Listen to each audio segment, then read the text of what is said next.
Kubor ka Batesi TV. Lawan Rashapi da ka Orange Nissan Lumso po near Fire Brigade Shillong. Ringkat bat ka net foodish. Ordar mapi. Minwan ra mangi hakerdog ying jongpi. Kajing Aitika yada COVID-19 jongki paitba nongshong shnong hapo ka West Khasi Hills District hadu ka khat pratrik ubnai jembang arajar arphuai haka first dose kalakot hadu laipo hajar nyospa arphu sangun katba kibala yo lang bat ka second dose kidon hadu san hajar sanspa sap sangun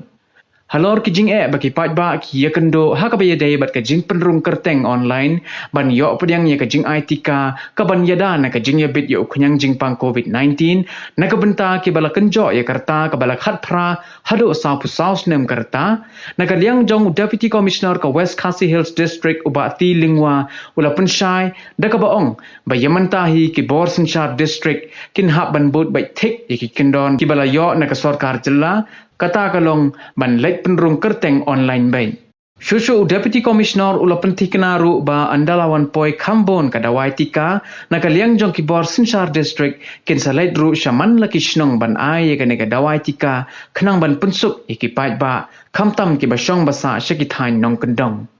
Bagadi ko kaliang jong ka ne ka vaccination parya. Kini ki pra mentang iya jadi khat pra plus khat pra sinem hadu sau tam menen gasngi ki bawan ai kan ke injection tika menen aspa san pu arngot te ngirang susdang ya kan ka jing ai tika na wonta kini ki pra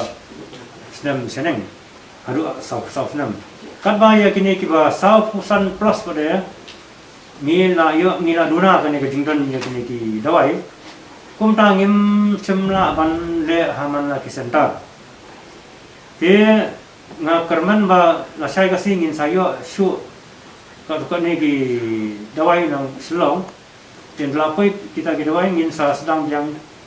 ban ay kan ke jingtika habar ka ki center ya mentai hapo nong stone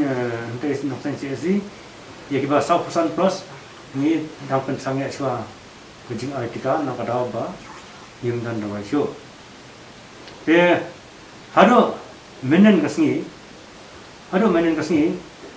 kajing dan kibreu kibalayo ya ka first dose kamot tidak hado lai pau hajar nyospa sangut nang kibalayo pada ya second dose pada dangsan hajar sanspa sapusangun te kumba fitir hi ba hapeng ka first dose ba ka second dose menta ka katkum ka advice ka baki ai ke ong ba hadian ka shotayo 12 to 16 khara hadu khan reu tayo te dena ta daw ba kampat dei ka pori gini gibreu ya baro kinya yo ya second dose yang up suatu pada kata kapor dia nak tahu kini kisan hajar sanspa sapusan di wilayah second dose jadi gitu berlawan injection nado gitu benai march yang mentahi ni bot ni haban bot betek dia bajing tha gabangi yo apa state government te kan sapai kapor ba andalaya apa ho yang ni udai ni salah ban le mendai tangya ki pra andre ki sapusan senam senam ru dalaya poho kadawai ngin sale sha kisnong nginam up ya ki brewekin wan sidosha